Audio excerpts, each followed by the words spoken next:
Colosenses capítulo 3, verso 23 y leamos hasta el 25. Y todo lo que hagáis, hacedlo de corazón, como para el Señor y no para los hombres, sabiendo que del Señor recibiréis la recompensa de la herencia, porque a Cristo el Señor servís. Mas el que hace injusticia recibirá la injusticia que hiciere, porque no hay acepción de personas. Amén. Amén. Gloria al Señor. Bien, entonces vamos a continuar en esta mañana con el tema que pues, venimos trayendo. ¿Sí? La idea es pues, que podamos seguir enfatizando este tema y que podamos tenerlo presente. Qué bueno, como hablábamos ahora 8 días, tener nota de todas estas cosas y que podamos ir desarrollando una libertad. Porque a veces se nos ha enseñado pues que la libertad del cristiano es que alguien de pronto pues nos ore o nos imponga las manos y quedamos libres de todo, pero no es el patrón sobre el cual funciona el camino de la libertad en el Evangelio. El camino de la libertad es una serie de batallas que tenemos que luchar, así como Israel luchó una serie de batallas para poseer la tierra, que es lo que hablamos inicialmente, y esta tierra que es representada a través de nuestra propia vida también. Entonces, la libertad plena se alcanza a través de la serie de batallas, y es lo que las pautas que estamos dando, y por eso pues les digo que es bueno que tomemos nota y que empecemos a luchar estas batallas. Yo sé que si las peleamos vamos a encontrar la libertad y vamos a experimentar bendiciones que nunca antes habíamos experimentado. Amén. Como hablábamos, la palabra de la libertad y del camino de la liberación es una palabra un poco pesada, porque batallar no es fácil, pero cuando uno lo logra, uno alcanza un botín espiritual, porque hay un texto en la Biblia que dice: se alegrarán así como los que reparten despojos o como los que reparten botín. ¿Qué es el botín y qué es el despojo? Bueno, esto sucedía o aún sucede cuando dos ejércitos se enfrentan, ¿cierto? Y el ejército vencedor se queda con el botín, Con sus riquezas. con lo que tenía el otro ejército.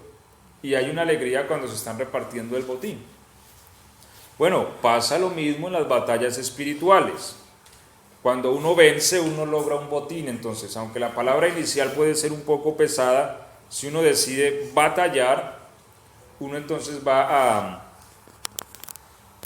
alcanzar un botín, y esto también representará en una satisfacción y en una libertad para la vida del cristiano. Y a la vez la palabra sólida es la que nos da realmente el crecimiento, ¿cierto? Porque el niño tiene una etapa en que solo toma leche, pero también entra en otra etapa donde le es necesario ya el alimento sólido. Y que si sigue tomando leche, pues se va a enfermar o tal vez no va a poder tener un desarrollo adecuado porque necesita también la proteína Otros componentes. de la carne y en fin y otras cosas, ¿cierto? Para poder tener entonces un desarrollo más pleno. Entonces por eso estamos también pues compartiendo esto, y reitero y soy insistente que bueno que tomemos nota y caminemos este camino. Bueno, entonces continuamos hablando en relación a las cárceles. Y en el mundo espiritual las cárceles son manifestadas de muchas formas y maneras. Por ejemplo, una maldición puede ser una cárcel, porque en el mundo espiritual se puede poner al espíritu en una cárcel a través de la misma palabra, se puede atar. De allí donde una persona puesta bajo una maldición queda atada a una circunstancia y queda a merced de las fuerzas del mal en esas circunstancias o en esa área espiritual donde ha sido atada. Y entonces venimos hablando acerca de la restitución y cómo la ausencia de la restitución nos ubica o nos posiciona en una situación de injusticia que a veces no vemos, y que esa situación de injusticia, al ser indagada espiritualmente, entonces opera en contra nuestra en una demanda que Dios es justo. Dios es justo y es justo con todos, inclusive es justo con el diablo. A mí alguien me decía en cierta ocasión: ¿por qué Dios no mata al diablo y ya? Se acaba todo. Pero resulta que es que Dios obra en justicia. Es decir, Dios no es un dictador, Dios es juez de toda la tierra y Él obra en justicia. Y para despojar una autoridad hay la necesidad de un proceso jurídico. Es decir, un gobernador no se puede sencillamente de un día para otro, es más, los presidentes en este mundo gozan de inmunidad, ¿cierto? Judicial, o no sé, al menos en algunos países, y si se les va a encarcelar, deben de esperar que terminen su mandato. En fin, hay un proceso jurídico para Satanás, a él no lo pueden tampoco matar de la noche a la mañana. Por eso antes del Señor ir a la cruz, Él dijo: ahora ha venido el juicio de este mundo, y ahora el príncipe de este mundo va a ser echado fuera. Entonces, todo tiene un proceso jurídico, ¿cierto? Y cuando el enemigo tiene una razón legal para demandarnos, pues va a ser aceptada, porque si está en justicia, va a ser aceptada, ¿cierto? Entonces, el método que Dios usa para protegernos es la palabra. Es decir, Dios ha proporcionado todas las condiciones legales para que nosotros andemos en libertad. Si nosotros vivimos atados, es porque no estamos prestando la suficiente atención a la palabra. Pero la palabra ha proporcionado, Cristo ha proporcionado a través de su vida, su muerte y su resurrección, todas las condiciones necesarias para que nosotros alcancemos libertad de todas estas cosas. Y no tenga el enemigo de qué asirse o qué demandarnos en contra de nosotros, ¿cierto? Y el apóstol Pablo también habla de esto, cuando dice de que para que el enemigo no tenga ventaja sobre nosotros, ¿sí? Pues no ignoramos sus maquinaciones. Bueno, entonces vamos a continuar hoy en relación a causas por las cuales nos podemos ver también en posiciones de injusticia, o en maldición, o en prisión de oscuridad, o en cárcel que a veces ignoramos. Ahora, es importante porque, a ver, uno en esto no puede ser ni especulativo, ni uno en esto puede andar inventando cosas, porque hay cristianos que pierden el equilibrio del conflicto y andan inventando cosas, y a veces ven al diablo hasta donde el diablo no está. ¿Sí me hago entender? Entonces, por eso en esto hay que tener entendimiento. Ahora, ¿cómo nosotros empezamos a evaluar nuestra vida? A través de la sintomatología. La sintomatología es muy importante, ¿cierto? Por ejemplo, si usted en este momento va al médico y le dice al médico: mira, que es que tengo fiebre y tengo carraspera en la garganta y tengo como tos seca, ¿qué van a hacer con usted? Lo aísla. Lo aísla. Tiene COVID. Claro, ¿por qué? Porque esa es la sintomatología del virus, ¿cierto? Entonces, pero si usted va y dice, no, mira que es que lo que como lo vomito y no sé, no me entra la comida, obviamente pues le van a diagnosticar o le van a hacer un examen que vaya acorde a esa sintomatología. Amén. Que tendrá entonces o alguna bacteria o tiene algún problema gástrico. Bueno, vamos a analizar eso. No le van, si usted dice, no, es que tengo vómito y me duele el estómago y cuando como me arde el estómago, no le van a decir, ve, vamos a mandarme una pasta para el dolor de cabeza, ¿cierto? Le vamos a hacer un test. Claro, porque eso no, o sea, el diagnóstico va de acuerdo a la sintomatología. Entonces nosotros en la vida cristiana tenemos también que aprender a analizar la sintomatología. Amén. Es decir, bueno, hacer un análisis retrospectivo de nuestra vida y decir, bueno, ¿qué me ocurre a mí? ¿Cuáles son mis problemas? ¿Cuáles son mis constantes caídas? Mis pecados más comunes o en los que recaigo.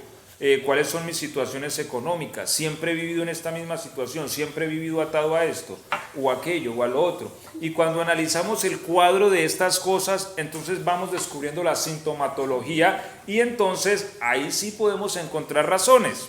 Y entonces le oramos al Señor, claro, Señor, ya entiendo que yo realmente nunca he podido, o hace 30 años, no he podido salir de esta situación y siempre he vivido en la misma, pese a que tu palabra dice algo contrario, yo vivo en esta situación.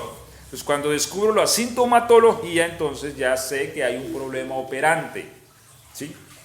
Porque volvemos al punto, no es de uno inventar cosas, sino de tener entendimiento espiritual. Ahora, sobre la sintomatología, oramos a Dios, Señor, claro, ocurre esto.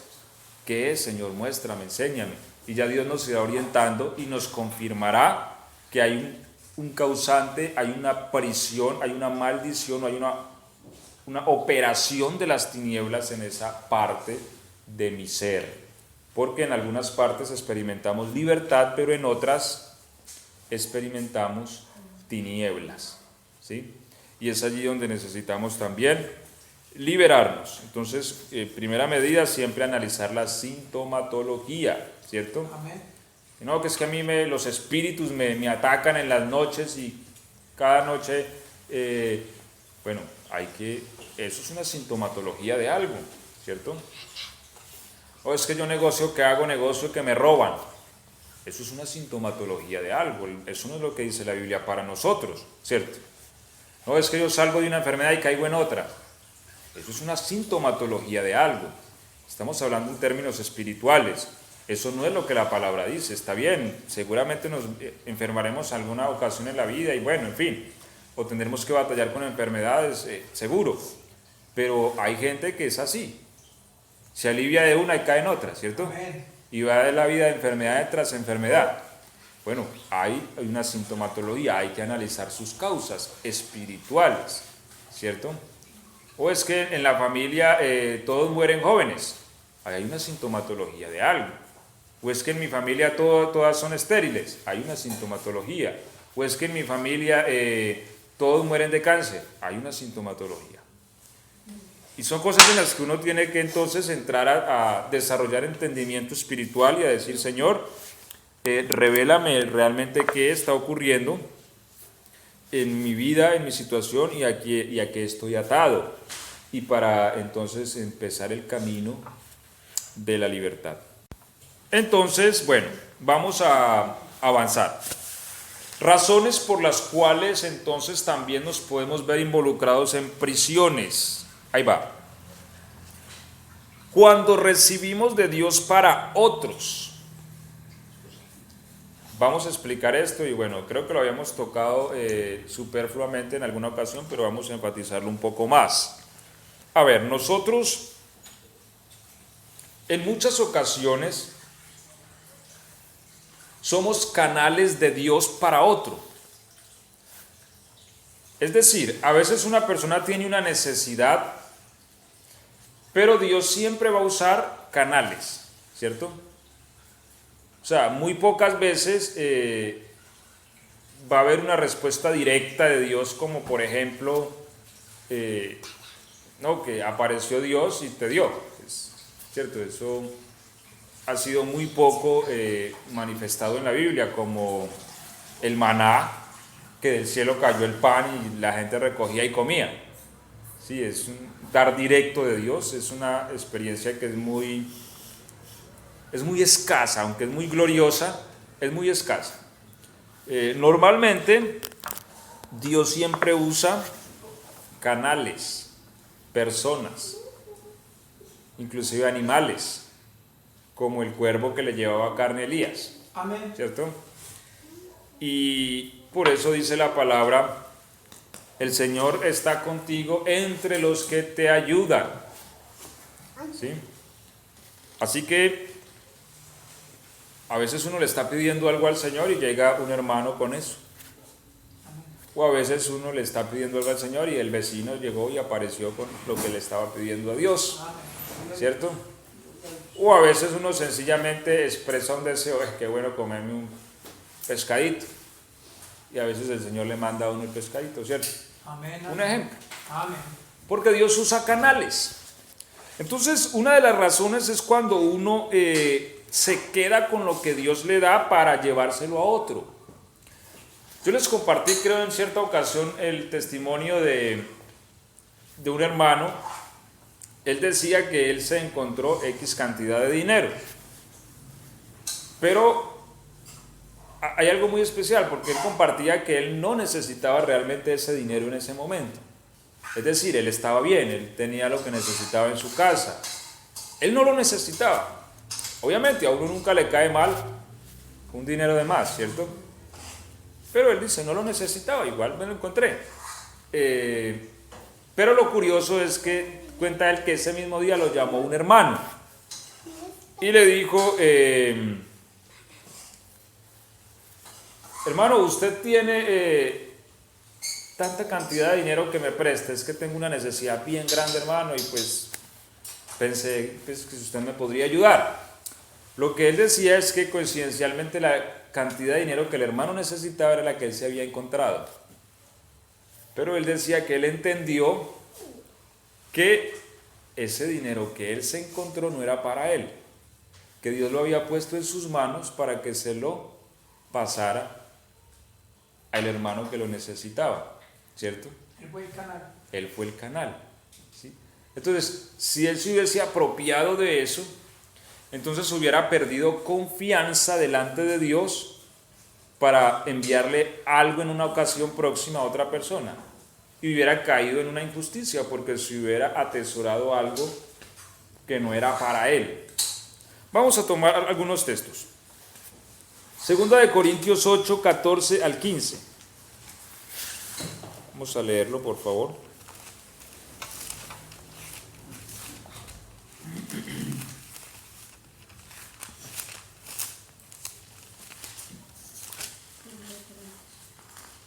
Segunda.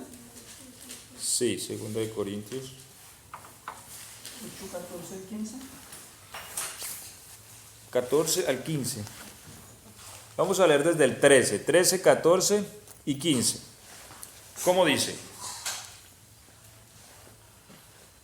Porque no digo esto para que haya para otros holgura y para vosotros estrechez, sino para que en este tiempo con igualdad la abundancia vuestra supla la escasez de ellos, para que también la abundancia de ellos supla la necesidad vuestra, para que haya igualdad. Como está escrito, el que recogió mucho no tuvo más, y el que poco no tuvo menos. Ok, entonces allí empezamos a ver que hay momentos que nosotros como cristianos tenemos abundancia, ¿cierto? Pero la abundancia tiene un propósito en la vida del cristiano, ¿sí? Vamos a leer Filipenses 4:12, bien conocido. ¿Cómo dice Filipenses 4:12? Es un texto muy conocido en la palabra del Señor. Bueno, 4:13 es más conocido, pero está entrelazado al 4:12. Dice el 4:12. 4:12, sé mi hijo, sé vivir humildemente y sé tener abundancia. En todo y por todo estoy enseñado, así para estar saciado como para tener hambre, así para tener abundancia como para padecer necesidad. Ok, entonces, Pablo dice, sé vivir en abundancia y sé vivir en necesidad. En ambas situaciones hay que aprender a vivir, pero a veces, hermanos, es más fácil vivir en escasez que vivir en abundancia. Amén. Porque uno en la escasez, bueno, uno aprende a sobrellevar el asunto, pero a veces no sabemos vivir en la abundancia. ¿Por qué? Porque la abundancia tiene un propósito. ¿Cuál es el propósito de la abundancia? Bueno, lo que hemos leído en 2 Corintios 8, 14, que la abundancia vuestra, ¿qué? Supla la escasez de ellos. Es decir, Pablo les estaba diciendo a los hermanos en Acaya, está bien, Dios los ha bendecido, Dios les ha dado mucho a ustedes, mucho dinero, pero esa abundancia que ustedes tienen también tiene un propósito. Esa abundancia es bendecir a los hermanos de Macedonia que sufren escasez, que sufren necesidad, o a los hermanos de Jerusalén que sufren necesidad económica. Entonces, la abundancia trae consigo una razón de ser, trae consigo un propósito, y nosotros a veces no lo entendemos. Entonces, nos llegan periodos en la vida de abundancia y lo que hacemos antes de consultar al Señor, antes de orar al Señor y decirle, Señor, guíame en esta situación, que yo aprenda a vivir la razón y el propósito de esta abundancia. A veces antes de esto empezamos a pensar en nosotros mismos, ¿sí? En nuestros placeres, en cosas inclusive que hasta ni necesitamos, y a veces llenamos nuestras casas de cosas que no necesitamos. Amén. Porque tuvimos abundancia, pero nunca nos sentamos a pensar qué causa o por qué Cristo trajo esa abundancia a mi vida. ¿Qué quería el Señor que hiciera con esa abundancia? Y en muchas ocasiones esa abundancia era para que yo supliese la necesidad de otro, y no lo hice. Entonces, al no hacerlo, esto también me involucra en una situación de injusticia, y es posible que se reduzcan los periodos de abundancia en la vida, es decir, me limiten y ya me encierran. ¿Por qué? Porque no desarrollé justicia. Y como dice el texto que leímos al principio en Colosenses, y cada uno, el que hiciera injusticia, recibirá la injusticia también que haga. ¿Por qué? Porque en Dios no hay excepción. ¿Me hago entender? Amén, amén. Ok, leamos Proverbios 11:24. ¿Quién lo lee en voz alta, clara y perceptible? Proverbios 11:24.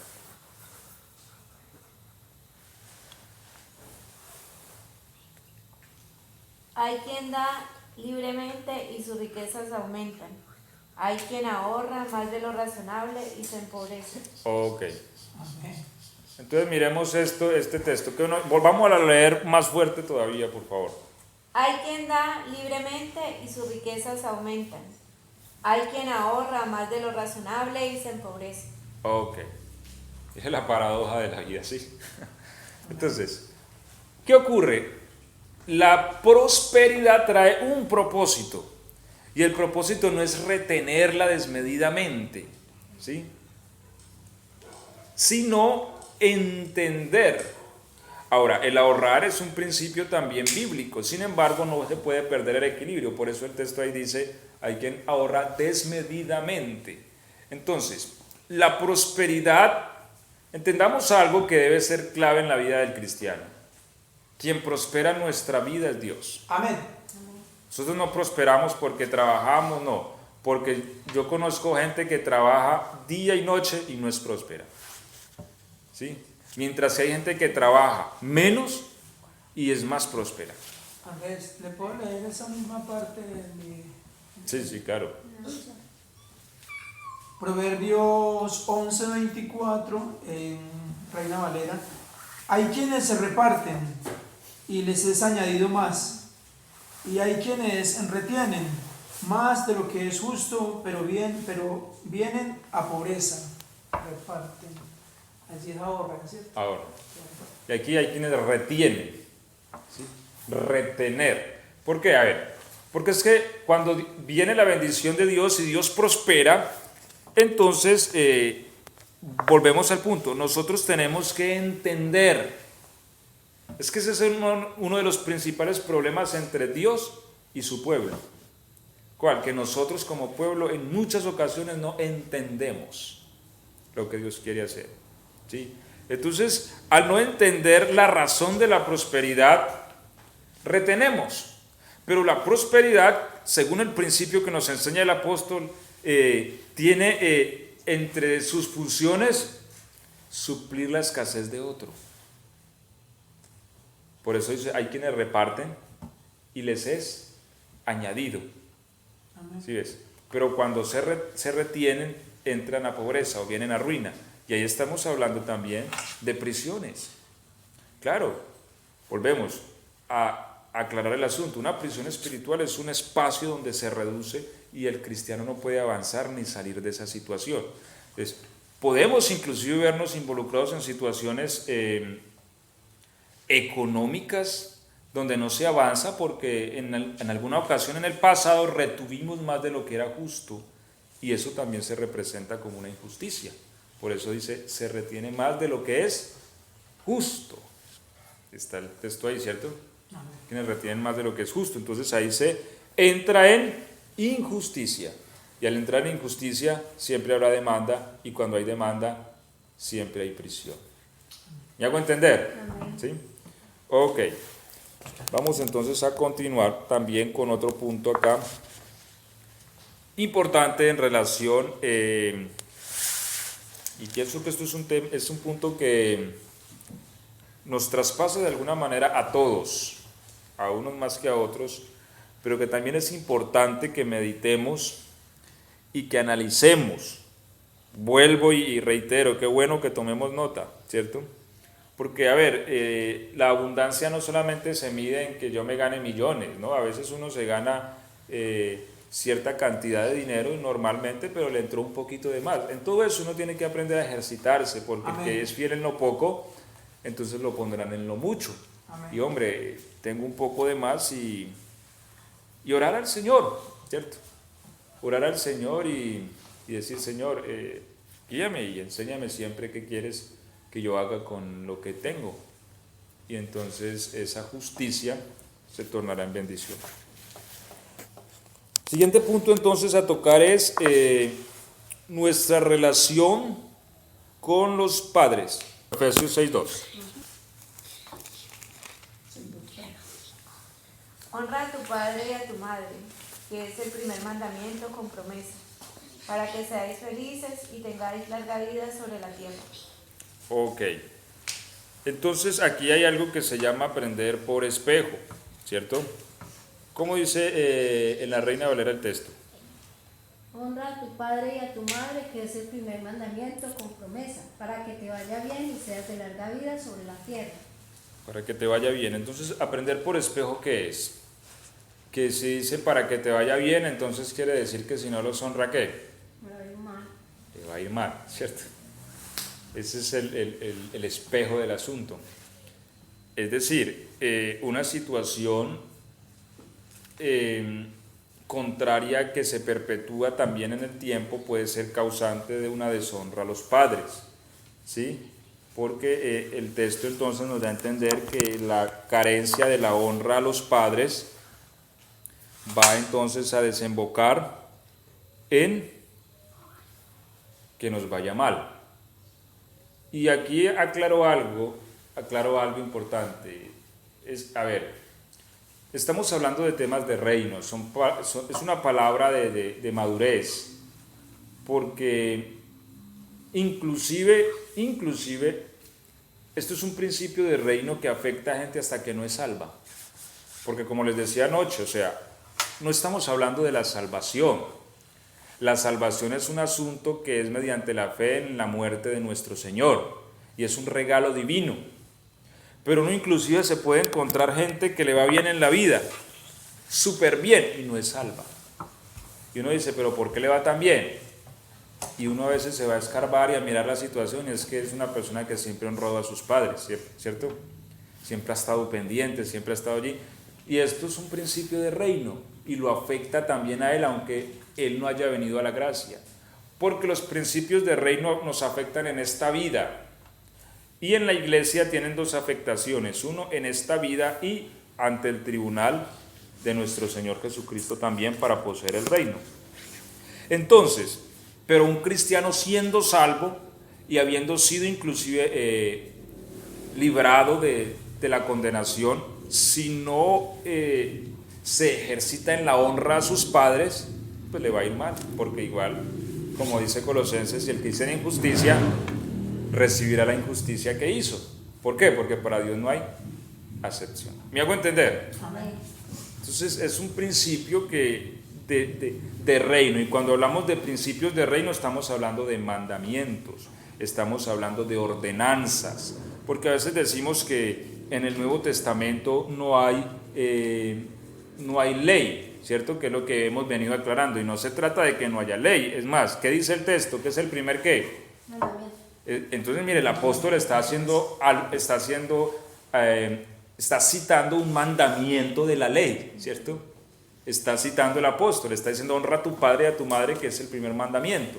O sea, está citando el mandamiento de la ley para traerlo acá. ¿Por qué? Porque es un principio de reino y hay que obedecerlo. ¿Me hago entender hasta ahí? Entonces vamos a leer Levítico 29.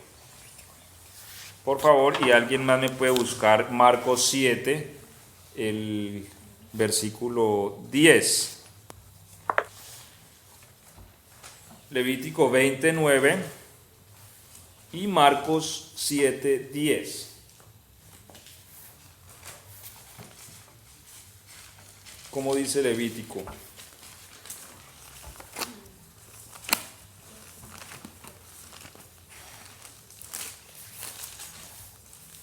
¿Alguien lo encontró? Levítico 29. Ajá. Amén. Todo hombre que maldijere a su padre o a su madre, de cierto morirá. A su padre o a su madre maldijo, su sangre será sobre él. Ok. ¿Y cómo dice Marcos 7, 10? Porque Moisés dijo, honra a tu padre y a tu madre, y el que maldiga al padre o a la madre, muera irremisiblemente. Ok, estas palabras las dijo el Señor y nuevamente hace alusión a lo que dijo Moisés, ¿sí? Que esto ya lo explicamos en ocasiones pasadas. O sea, hay un sistema de ley que siempre será perpetuo, pero bueno, ahorita no es el tema. Lo cierto es que lo que nos dice aquí el texto es que hay una prisión. Vamos a leer Proverbios 20:20, alguien por favor lo lea en alta voz. Hay una prisión de muerte, prisión de tinieblas y prisión de oscuridad para la persona que maldice a sus padres. ¿Sí ves? Y aquí hay que aclarar algo, hermanos, porque la maldición a los padres abarca muchas cosas. Y Proverbios 20:20, en alta voz, por favor. Al que maldice a su padre o a su madre, se le apagará su lámpara en la oscuridad tenebrosa. Ok, ¿cómo dice allí Proverbios 20:20? Dice, el que maldice a su padre y a su madre, verá apagarse su lámpara entre las tinieblas. Ok, entonces, mire, inclusive una de las razones por las cuales la persona no puede desarrollar entendimiento espiritual es por haber maldecido a su padre y a su madre. Y muchas veces inclusive uno tiene que mirar retrospectivamente porque hay pecados que uno no los ha solucionado de una manera clara. Lo que pasa es que a nosotros a veces nos han enseñado algo que no es tan cierto, y es que cuando uno viene, uno dice, Señor, perdona todos mis pecados, y todos los pecados se perdonaron, pero no siempre funciona así. O sea, hay pecados que hay que tenerlos particularmente delante del Señor. Por eso dice en Efesios de que ellos venían y confesaban sus pecados. ¿Qué es confesar sus pecados? Es uno delante de Dios, es decir, Señor, yo hice esto, esto y esto, perdóneme. Pues por eso uno muchas veces tiene que tomar nota de ciertas cosas. Y esto de maldecir a los padres es una cuestión muy amplia, porque aunque existe una palabra que vemos en la Biblia que es la palabra maldito, no quiere decir que únicamente decir esa palabra es maldecir. ¿Por qué? Porque, ¿qué significa la palabra maldecir? Bueno, si la volteamos dice decir mal, ¿cierto? Uno puede decir un mal y está maldiciendo. Entonces, hay quienes hablan mal de su padre. Y aquí es muy importante tener en cuenta algo. Uno no puede que el padre de uno haya sido la peor persona del mundo, ¿sí ves? O la madre, pero uno como hijo no es la persona para decir ningún mal. Lo mejor, y si el padre de uno fue la peor persona del mundo, lo mejor es uno guardar silencio, ¿sí? Y ya, porque cuando uno dice mal, uno está maldiciendo. No, es que mi papá, eso fue un hombre bueno para nada, ¿sí? Mi papá, ese es un mujeriego que no sirve para nada. Bueno, si ese es el caso, mejor guardemos silencio. ¿Por qué? Porque la palabra dice que no maldigamos, y menos al padre o a la madre. ¿Por qué? Porque entramos en tinieblas. Nos cubre la oscuridad, por eso dice se apagará su lámpara.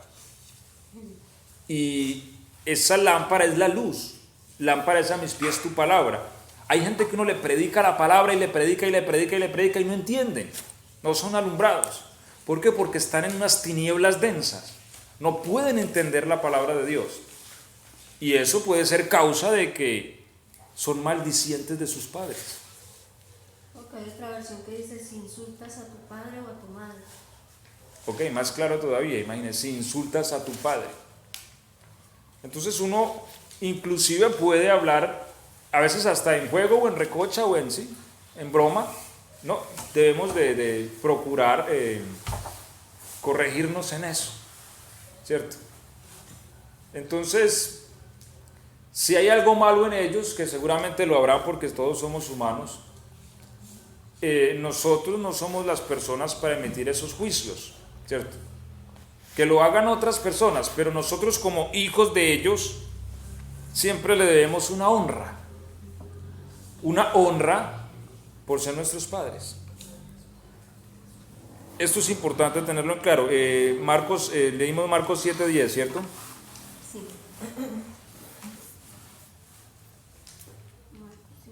¿Qué dice el 11 y el 12?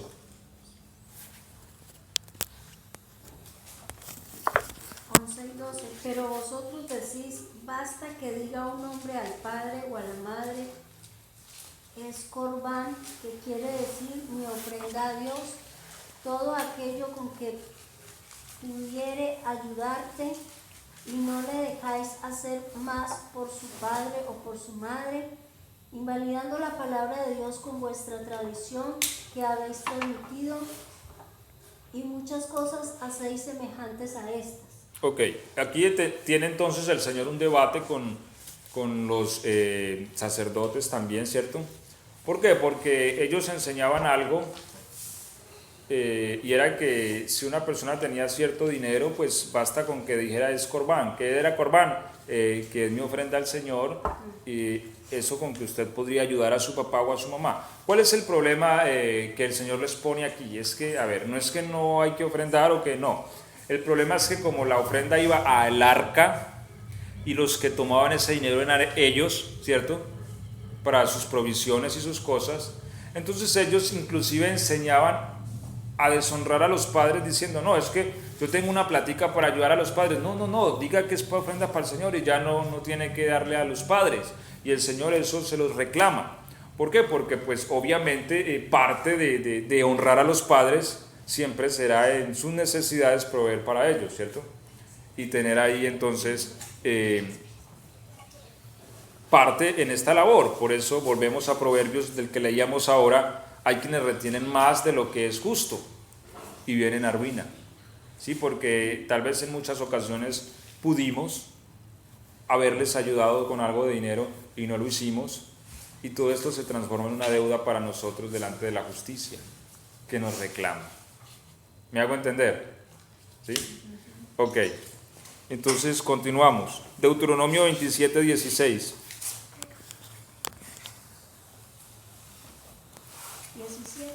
16. Deuteronomio 27, 16.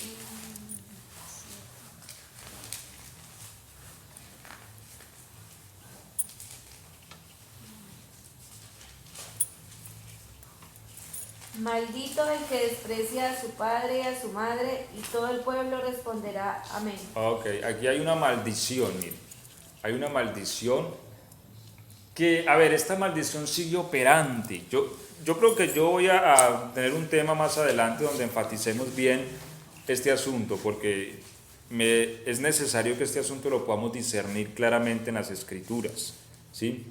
Pero lo que hay aquí es una maldición para el que menosprecie, ¿cierto? ¿Cómo dice la palabra? El que deshonrare. Deshonrare, desprecio. Maldito el que deshonrare a su padre o a su madre. Ok, mire, para el que desprecia, el que deshonra, hay una maldición. Estamos hablando de que esa maldición lo encierra y lo entrega a seres espirituales malignos. ¿Cómo lo vemos? Proverbios 30, 17. Allí vemos a qué tipo de seres espirituales los entrega. ¿Sí? Cuando nosotros vivimos deshonrando a nuestros padres, y entendamos que deshonrarlo abarca muchas cosas, no solo las palabras, no solo los aportes, sino también nuestra forma de vida. Nosotros podemos deshonrar a nuestros padres con nuestra forma de vivir. Entonces, esa maldición es entregar a fuerzas del mal a una persona en alguna área de su vida o de su espíritu o de su ser. Proverbios 30, 17, ¿quién lo lee en alta voz? Amén. El ojo que escarnece a su padre y menosprecia la enseñanza de la madre, los cuervos de la cañada lo saquen y lo devoren los hijos del águila. Ok, lo saquen, ¿sí? Ese saquear, ¿qué es? Robar, ¿cierto? Lea, ¿cómo dice allí el Proverbios 30, 17? Punto 17. El ojo que se burla de un padre y que desprecia la edad de su madre, los cuervos del torrente lo sacarán, y los ojos del águila lo devorarán. Ok. De sacar los ojos, ¿cierto? Sí. Bueno, no de saquear, sino de sacar. Sí. Ya. Luego le sacan los ojos y las águilas lo devoran. Y las águilas lo devoren, ¿sí? Entonces mire que aquí hay un juicio tremendo. Recordemos lo que dijo el salmista, cuando mis enemigos me persiguieron, ¿cierto? ¿Para qué? Para comer mis carnes. Porque espiritualmente esto sucede, mire. Pero ¿qué dijo el salmista? Ellos tropezaron y cayeron, ¿sí? Entonces el enemigo busca eso, inclusive devorarnos espiritualmente, fragmentar nuestro ser. Y esto es la maldición que viene ¿para quién? ¿Cómo dice allí? El ojo que se burla de un padre y que desprecia la edad de su madre, los cuervos del torrente lo sacarán, Okay. y los hijos del águila lo devorarán. Entonces, mire el asunto tan serio, ¿sí? Que es esto. Por eso nosotros como cristianos debemos de... A ver, hay un tema muy importante en la Biblia y siempre será el tema de la sujeción. Esto es muy importante dentro de lo que es el sistema del gobierno divino, porque cuando nos salimos de la sujeción entramos en la esfera del enemigo, la rebelión. Por eso es tan importante el tema de respetar a los padres, ¿sí? Sean lo que sean. Amén. ¿Sí? Uno no burlarse de ellos, o menospreciar o echar... Porque, a ver, yo siempre cuando yo tengo a veces un dilema, yo le pregunto a mi esposa, ¿cierto? Pero también le pregunto a mi mamá. porque en muchas ocasiones la palabra de Dios ha venido así. ¿Sí ves?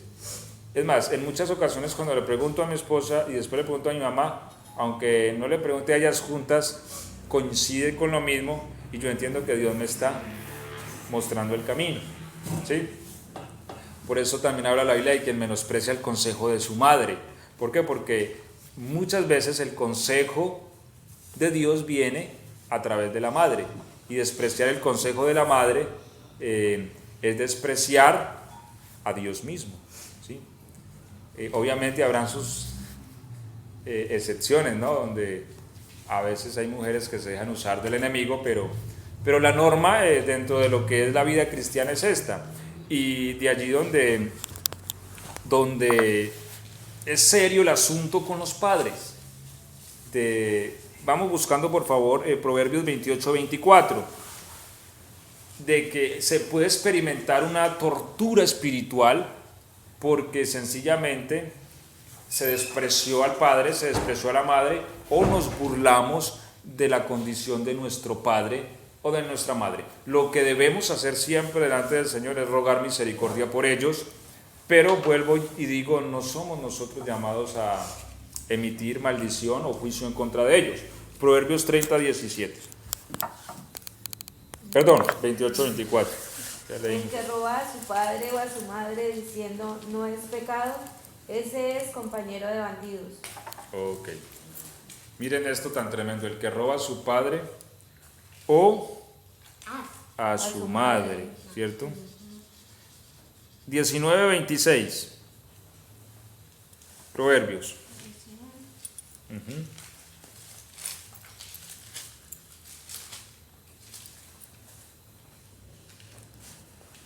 Proverbios 19-26. El que roba a su padre y ahuyenta a su madre es hijo que causa vergüenza y acarrea oprobio. Ok, acarrea oprobio. ¿Sí ves? ¿El hijo que qué? Es hijo que causa vergüenza y acarrea oprobio. El que roba a su padre, Y echa a la calle a su madre.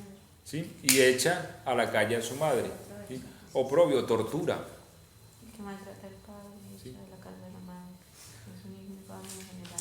Entonces, ¿qué pasa? Mire, en cierta ocasión yo conocí una señora que ella hacía arepas, una anciana ya, hacía arepas y yo, usted hasta a alturas de la vida haciendo arepas. Y me dijo, no, mijo, lo que pasa es que yo siempre arrimaba ahí porque hacía unas arepitas muy ricas con queso y pasaba y, no, mijo, lo que pasa es que yo pago alquiler aquí. Esta casa es de mi hija y ella me cobró alquiler y no, antes me iba a sacar porque ya estuve atrasada en 2 meses. A mí me dio risa, sí, porque uno dice, uy, ¿cómo así? Pero mire, ¿qué dice en relación a la madre ahí? ¿El que qué? El que roba a su padre o ahuyenta a su madre es hijo que causa vergüenza y acarrea oprobio. Y mire, y eso pasa. Inclusive eso, oiga, es duro aceptarlo, pero inclusive eso a veces pasa hasta en la iglesia. Hijos que tienen la mamá anciana ya, que no tiene la pobre anciana ni a dónde vivir y le ponen a pagarle alquiler, siendo la casa de ella. Sí. Entonces es donde uno dice, bueno, pero pues hombre, tu mamá y, ¿cierto? Y no tiene a nadie, sino a vos y vos le estás cobrando alquiler, ahí hay una maldad, ¿sí? Y esa maldad acarrea oprobio, dice la palabra. Entonces podemos estar sujetos a angustias, a prisiones, a dificultades porque a veces tal vez no hemos visto esto, ¿sí? O sencillamente porque hemos robado al Padre y en muchas ocasiones o en muchas áreas podemos vernos involucrados en esto de robar a nuestros padres. Y yo creo que por esto también hay que pedir perdón delante del Señor. Amén. Y aún si nosotros vivimos esto en un pasado y no lo hemos resuelto, no lo hemos traído delante del Señor, tratar de hacer memoria y anotar, ¿cierto? Y decirle al Señor, Señor, perdóneme porque tal vez yo por allá en cierta ocasión sí sabía que mi padre tenía por ahí guardado algo y yo lo robaba.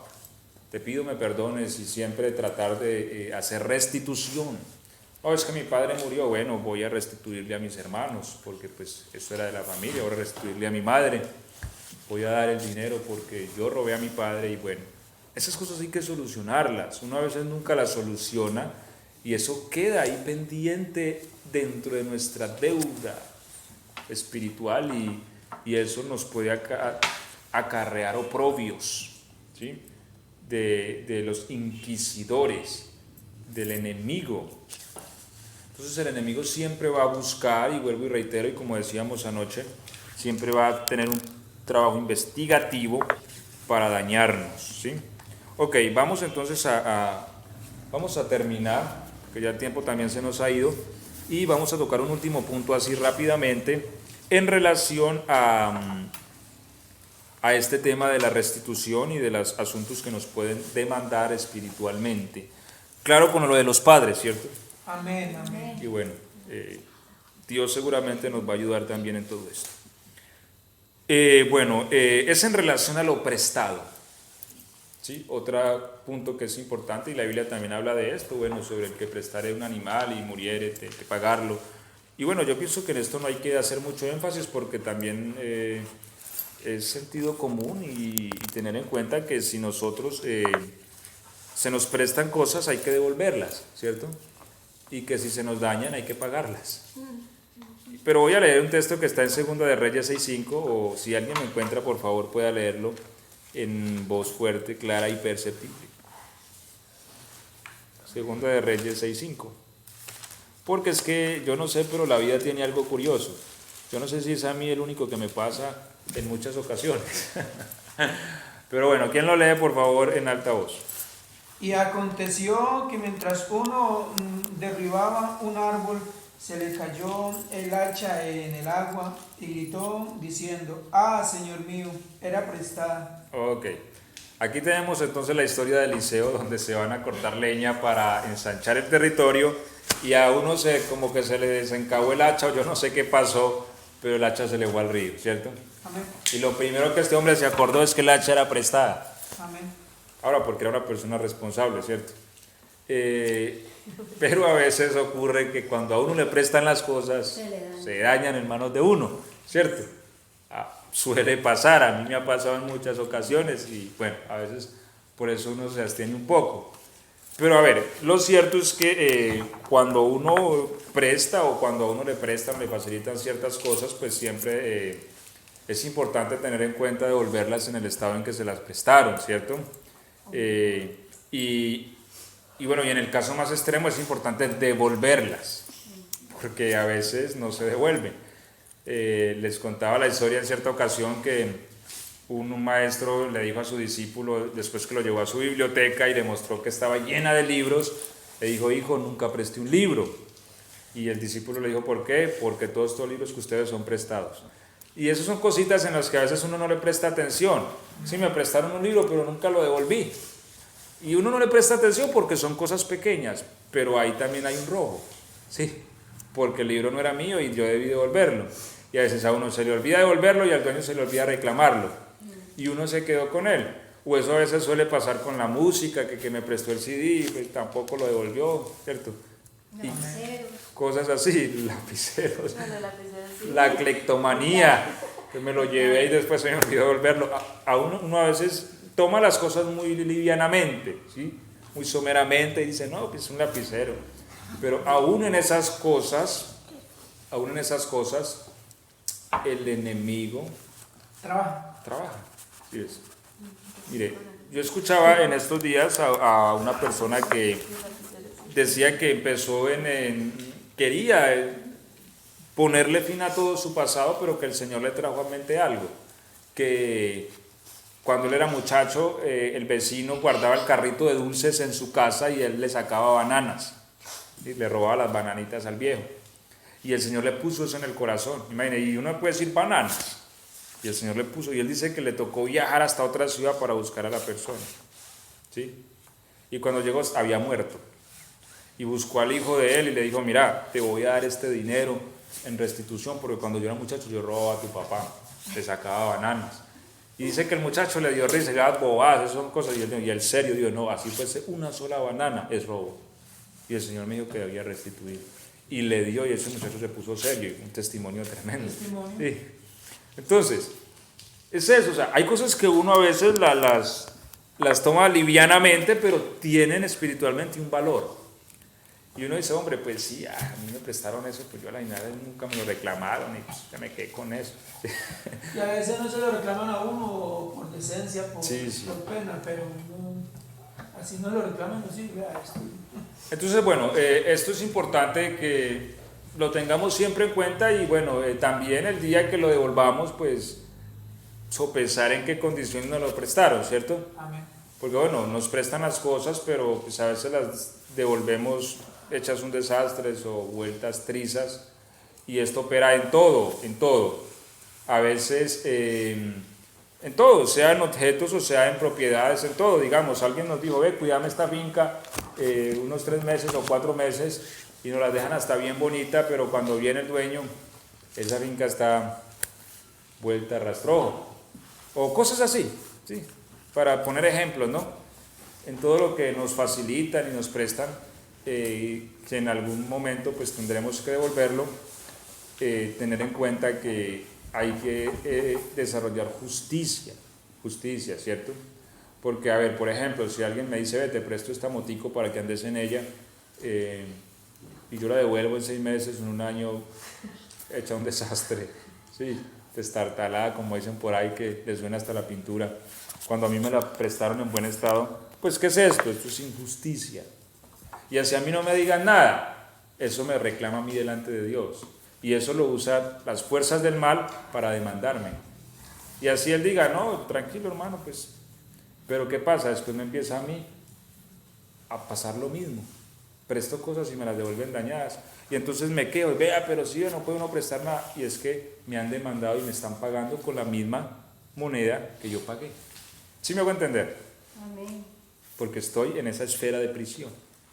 Entonces, hombre, ¿qué es lo más correcto? Que la devuelva pues en buen estado, y que si ya lo hice, pues al menos ir y decir, hermano, qué pena, perdóneme porque pues yo le devolví, estoy en un ejemplo, ¿no? En un ejemplo, yo le devolví la moto pues dañada y usted me la prestó bien, y pues entendí que es un pecado, que es una injusticia, así que le ruego pues me perdone, y también que me diga cuánto cuesta para yo volverla a poner como usted me la prestó, porque voy a pagarla y voy a restituir. Y de esta forma nos liberamos de ese bucle de prisión, y cuando hacemos eso empezamos a experimentar que ya presto las cosas y me las devuelven buenas, ¿sí? No era de alegar, no era de pelear con nadie, era de hacer justicia, porque el Señor dice que con la medida que medimos nos van a medir. Amén. Y también dice que la ley y los profetas, ¿qué es? Hagan con los hombres lo que los hombres quieren que hagan con ustedes. Entonces, si a mí me pasa algo muy comúnmente, yo no debo quejarme, yo debo decir, hombre, ¿yo con quién hice eso? No, es que a mí me roban y me roban y me roban. Bueno, ¿a quién estoy robando, Señor? Muéstrame, ¿sí? Amén. No, es que abusan de mí por todos lados, Señor, ¿yo de quién he abusado? Porque esto es la ley, ¿sí? No, es que a mí nadie me quiere, Señor. ¿Será que yo no estoy amando a quien debo amar? ¿Me hago entender? Amén. Esto es una ley, y es una ley que opera. Entonces, vamos entonces a terminar aquí.